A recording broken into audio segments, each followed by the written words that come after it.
Welcome to Roopa Madhu YouTube channel. ಇವತ್ತು ನಾನು ಕಡಲೆ ಉಂಡೆ ಮಾಡ್ತಾ ಇದ್ದೀನಿ. ಫಸ್ಟ್ ಅದಕ್ಕೆ ಕಡಲೆನ ಮಿಕ್ಸರ್ ಜಾರ್ಗೆ ಹಾಕ್ಕೊಂಡು ಫೈನ್ ಪೌಡರ್ ಮಾಡ್ಕೋಬೇಕು. ಈಗ ನಯಸ್ ಪುಡಿಯಾಗಿದೆ. ಈಗ ಅದಕ್ಕೆ ಒಣ ಕೊಬ್ಬರಿ ತುರ್ಕೊಂಡಿರೋದು, ಆಮೇಲೆ ಶುಂಠಿ ಪೌಡರ್, ಮೈದಾ ಹಿಟ್ಟನ್ನ ಒಂದು ಹಾಫ್ ಆನ್ ಅವರ್ ಮುಂಚೆ ಕಲಸಿಟ್ಟಿದ್ದೆ. ಈಗ ಅದನ್ನು ತೆಳ್ಳದಾಗಿ ಉತ್ಕೋಬೇಕು. ಈಗ ಇದನ್ನ ಎಣ್ಣೆಯಲ್ಲಿ ಡೀಪ್ ಫ್ರೈ ಮಾಡಬೇಕು. ತುಂಬ ತೆಳ್ಳಗೆ ಉತ್ಕೋಬೇಕು, ಹಂಗಂದ್ರೆ ಗರಿ ಗರಿಯಾಗಿ ಬರುತ್ತೆ. ದಪ್ಪ ಉತ್ಕೊಂಡ್ರೆ ಗರಿಯಾಗಿ ಬರೋದಿಲ್ಲ, ಹಂಗಾಗಿ ತೆಳ್ಳಗೆ ಉತ್ಕೋಬೇಕು. ಈ ಥರ ಕೆಂಪಗಾಗೋವರೆಗೂ ಕರಿಬೇಕು.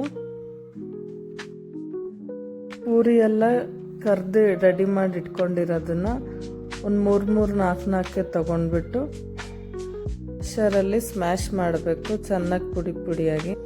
ಪೂರಿ ಮಾಡಿ ಇಟ್ಕೊಂಡಿರೋದು ಕಡಲೆ ಪುಡಿಗೆ ಮಿಕ್ಸ್ ಮಾಡೋಣ. ಈಗ ಒಂದು ಪಾತ್ರೆಯಲ್ಲಿ ಬೆಲ್ಲ ತಗೋಬೇಕು.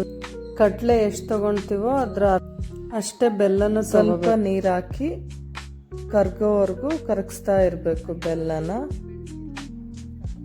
ನೋಡಿ ಇವಾಗ ಹೆಂಗೆ ಕುದೀತಾ ಇದೆ. ಈಗ ಬೆಲ್ಲ ಕರಗ್ತಾ ಬರ್ತಾ ಇದೆ.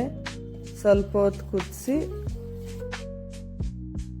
ಈಗ ಪಾಕ ಬಂದಿದೆ ಇಲ್ವೋ ಅಂತ ನೋಡೋಕ್ಕೆ ಒಂದು ತಟ್ಟೆಯಲ್ಲಿ ಸ್ವಲ್ಪ ನೀರು ಹಾಕ್ಬಿಟ್ಟು ಇದು ಬೆಲ್ಲ ಹಾಕಿ, ಅದು ಬೆಲ್ಲದ ಪಾಕ ತಟ್ಟೆಗೆ ಅಂಟ್ಕೋಬಾರ್ದು, ಹಂಗಂದ್ರೆ ಬೆಲ್ಲ ಪಾಕ ರೆಡಿಯಾಗಿದೆ ಅಂತ ಅರ್ಥ. ಈಗ ಸ್ಟವ್ ಆಫ್ ಮಾಡಿ. ಪಾಕ ಮಾಡಿರೋದು ಇವಾಗ ಹಾಕಿ ಕಲಿಸ್ಬೇಕು. ಬೆಲ್ಲದ ಪಾಕ ಹಾಕಿದ್ಮೇಲೆ ಈಗ ಸ್ವಲ್ಪ ಮಿಕ್ಸ್ ಮಾಡ್ತಾ ಬರಬೇಕು. ಸುತ್ತಲೂ ಸ್ವಲ್ಪ ಎಳ್ಕಂತ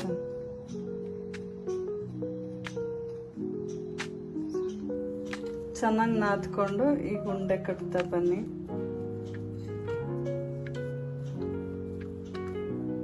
ನೀವು ಟ್ರೈ ಮಾಡಿ ಹೇಗಿದೆ ಅಂತ ಕಮೆಂಟ್ ಮಾಡಿ. ಈ ರೆಸಿಪಿ ಇಷ್ಟ ಆಗಿದ್ರೆ please like, share and subscribe. Thank you for watching.